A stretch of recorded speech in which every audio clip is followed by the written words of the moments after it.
Hello, ladies and gentlemen. Welcome back to another episode here on European Confessions.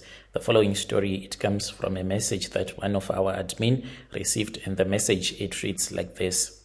Hi, how are you? Sometimes you can see a man driving a very beautiful car, and you can think that they are living a soft life. You should never wish for something that you do not own, that belongs to another person, because you do not know how that person got to have what they have, whether they sleep peacefully at night or not. And you do not know the things that they do in the dark, and you never know what feeds the pockets of those that you will be looking up to. Be thankful for what you have. For life is short. Pray, always pray, without ever resting. And let those that do not want to pray, let them be, but do not wish to be like them, no matter how wealthy they are. By this I mean people from your community or people that you just see online and they give you inspiration.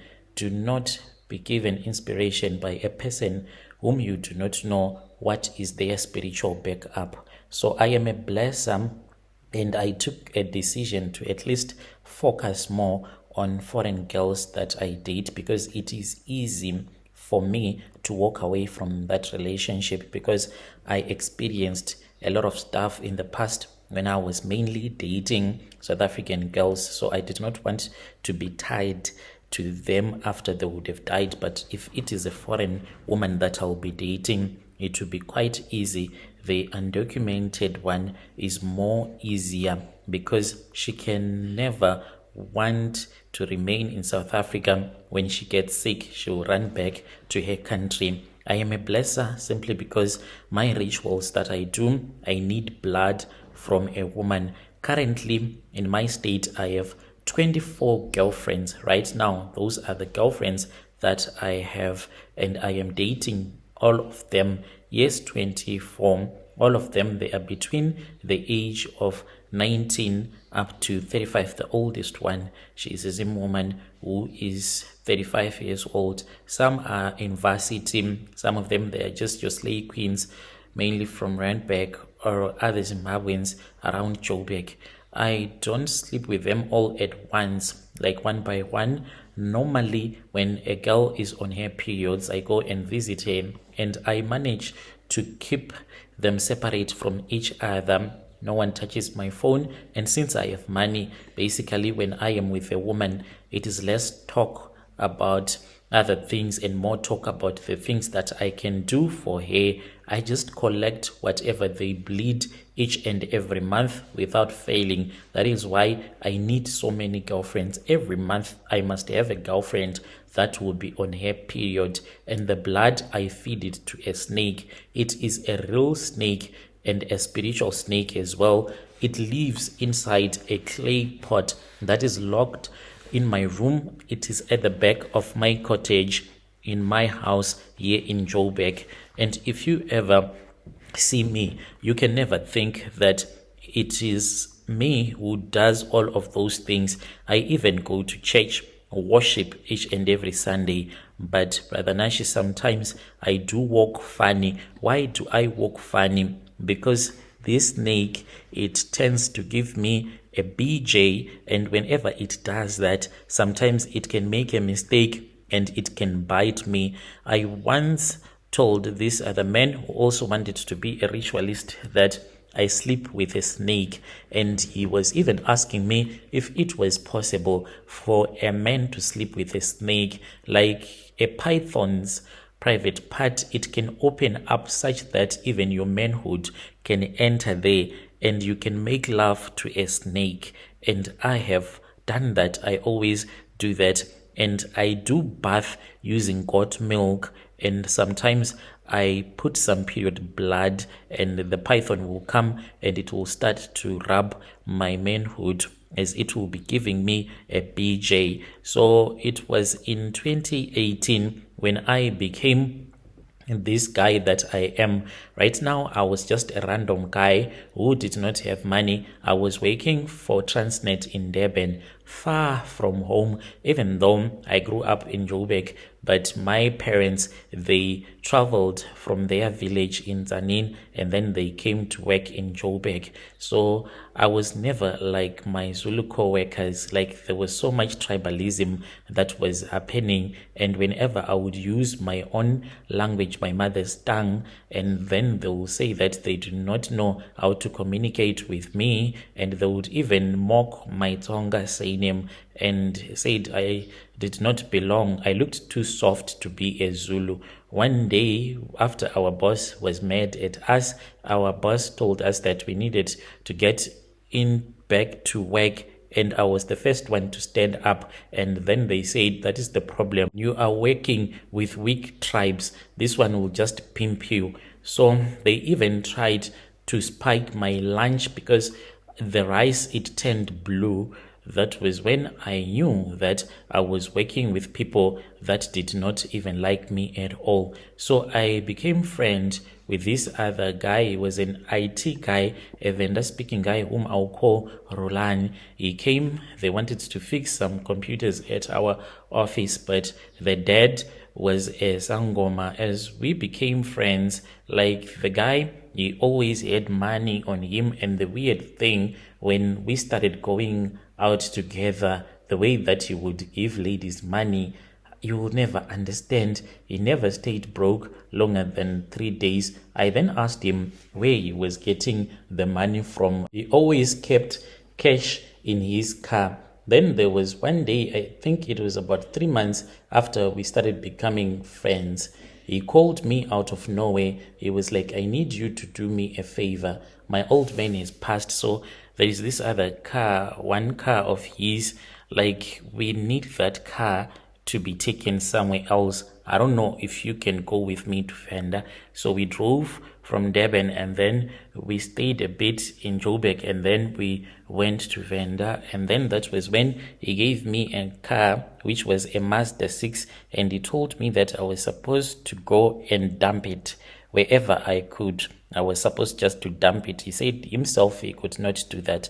I asked him, where exactly was I supposed to dump it? He said, I really do not know. Somewhere that is not quite easily accessible. So as I was driving this car, as he had suggested that maybe I can take it to Kruger. So I'd spoken with one of my cousin brother, someone who deals in a lot of stuff. So he knew some other guys who could help us to get that car into Mozambique. This guy had told me that I was supposed to get 25k for just dumping that car. And I agreed, and me and my cousin, we thought that we could make more money by selling this car to some Mozambicans, those ones that take cars from South Africa and go with them to Mozambique. So I drove and I drove. This car, it was really beautiful. It had a nice Bose sound system, power, everything, and it only had 48k kilometers on the clock. Can you just imagine? It smelled new. It had never been driven for a very long time. I got greedy. So instead of dumping it, me and my cousin, we made contact. So then we were told that I was supposed to go and meet another guy, not a Mozambican, but a guy that came from that other side of the border in Zim. These were the people that I was supposed to contact in Musina. So those guys, they smuggle cars into Harare via Bait Bridge. It was easy money. My cousin was unable to go with me, but that night something weird happened. I slept in the car. I was just near Thoyandou. I did not want to travel late night. That was when I had scratching from the boot. I thought maybe it was a rat or something, since this car, it had been seated for a very long time. Then I heard something that was whispering. It was not a language that I understood. I opened the boot. It was empty, but the carpet in the boot, it smelled like muti and fresh blood. I proceeded to go and sleep at the guest house. To my surprise, you know what happened? When I woke up the next morning, the car was gone. Literally, it was gone. I even asked the people at the lodge if they could show me the CCTV footage, and they said I did not come to their guest house driving a car. I walked. I really do not know, and I can't even explain what exactly happened. But Roland gave me the money. When I got back to Joburg, he called me and he was like, I'm going to give you the money, but why didn't you dump the car like I told you? I stayed quiet. And then that was when he said, it is fine. I'm going to come to your place so that we can sit down and we can talk. When he came back, he then said, the Tokoloshi now knows you. It knows you as the owner. Because of your greed, we were supposed to dump this car with the Tokoloshi. My father, he had his other Tokoloshis, and the car was the one that he was using as the altar as well. It was the bedroom for the Tokoloshi, and I could not go and dump that car because it would want my blood. When you had that Tokoloshi scratching and whispering, it wanted blood. And when you opened the boot, it found out that you were not my father's blood, and it was unable to kill you. If it was me, it could have killed me and drank my blood. So I thought that he was joking. Maybe he was the one who had traced the car and somehow he had found it and they had taken that car, but it did not make sense. Then I started making money. Like, I just made money out of nowhere. That time he was also helping me.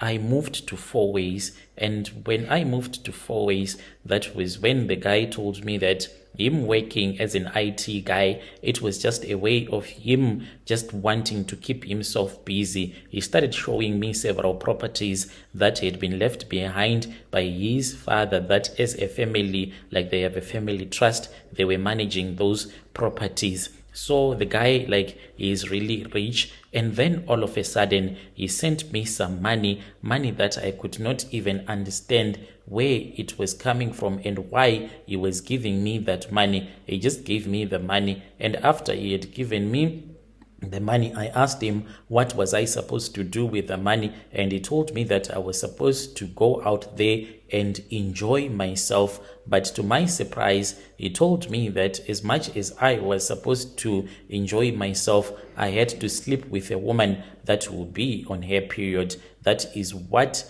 he specifically said. After you have enjoyed yourself, I want you to at least sleep with a woman that is on her period. So I said, where am I going to get this woman that will be on her period? And he was like, I have given you money, did I not? So use that money. If you want more money, go out there, find a woman whom you can sleep with her raw, and you must sleep with her when she is on her period. Do this as quickly as possible, for you have only 1 month. That is when I started collecting girls. They were those ones that I met on Facebook, including some dating websites, until I got one. I convinced her to sleep with me without using any protection. Since I had brought her to my place, she stayed with me. I did not even allow her to go back to her place, even though she was complaining, saying that she had a child who was still very young. I said, let us stay together. I'm feeling lonely, and at least after we have stayed together, then you can go back with the promise of the money that I had promised her. Because I said, if you stay with me for about 5 days, I'm going to give you 16K. And like 16K, it is quite a lot of money. So I even bought some groceries, and I went with those groceries and I handed them over to her mother. They were excited. They thought that finally they had found a good son-in-law, but rather I was just using her daughter. Whenever she would dump her sanitary pads in the refuse bin, I will take them and hide them until the day when she stopped being on her periods. I used to even eat her cookie, lick her, so much that she was confused as to why I was doing something like that. I lied to her that it was the kind of a fetish that I had to eat period blood, to eat a woman down there when she is on her periods. And then she went her way and she passed away, but she did not die same time. So each and every time when I would collect the pads, I used to go and give them to this friend of mine, and when I would return back home, I'll see that this other drawer that he had told me to take a black feather and put it in the drawer, I would find out that it will be full of money, and I would have to use that money in any kind of a way that would be wasteful. So I kept on dating these women that were South African until I saw that the way these women were dying, like, it was going to be very suspicious, because I was dating women from this other location that I was staying. That was when I took a decision that from now going onwards, I would rather only date foreign ladies. So I have dated foreign ladies quite a lot, and right now I have 24 girlfriends, the ones that I use in my rituals, and I cannot stop doing this. The problem is that some of these women that I date, I have to be careful, because I once dated this other Zim lady. She was going to a white garment church. I tried to discourage her, but she kept on going to church. I loved her till this day, but I cannot be with her. Why? Because when she was doing her prayers, everything backfired on me. And one day when I was with the snake, it was somewhere around 3 a.m. I woke up, it was busy licking my testicles, including my manhood, just like it always does. It is not easy to write this. That snake, as it was busy giving me a BJ, that was when it did bite me. It was so painful, like really painful. I screamed throughout the night. Everything started crumbling down when it told me that it wanted blood amongst my relatives. I was supposed to find one who was supposed to die or to become a crippled. So I did not want that to happen. I had this other car of mine that I loved, a Bentley. It would not start, and 3 of my girlfriends, they ran mad and were taken back to their country. The Tokoloshi, the snake, would come and say that it wants blood, and one of my bank account, it was frozen, even though I had access to 3 other accounts. You know how much the bank just made my money to vanish. Until this day, I have tried to regain that money, but I can't. No explanation. 218k, I lost it in one of the accounts. I even tried to go to different sangomas until my friend told me it had to be done. Until this day, there is one relative of mine who is crippled because of me. So that snake, it did bite me because of the prayers of that woman that she had received from her church. So this is what I have been doing, and I have to do this in order to sustain myself. If I stop giving this snake blood, even just for a day, it gets so mad at me so much that I will stop making money. I might be having 3-4 cars parked at my yard.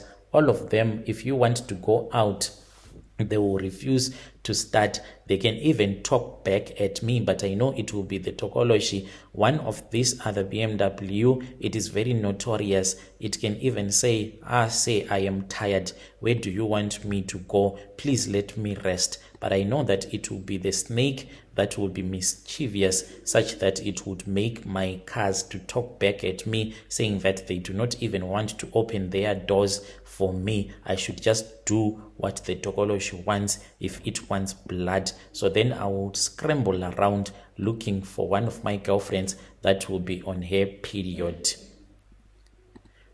Dear listeners, right there was a message that was sent to me by one of our admin who received this message. Strange things indeed, they do happen in this world. Hey.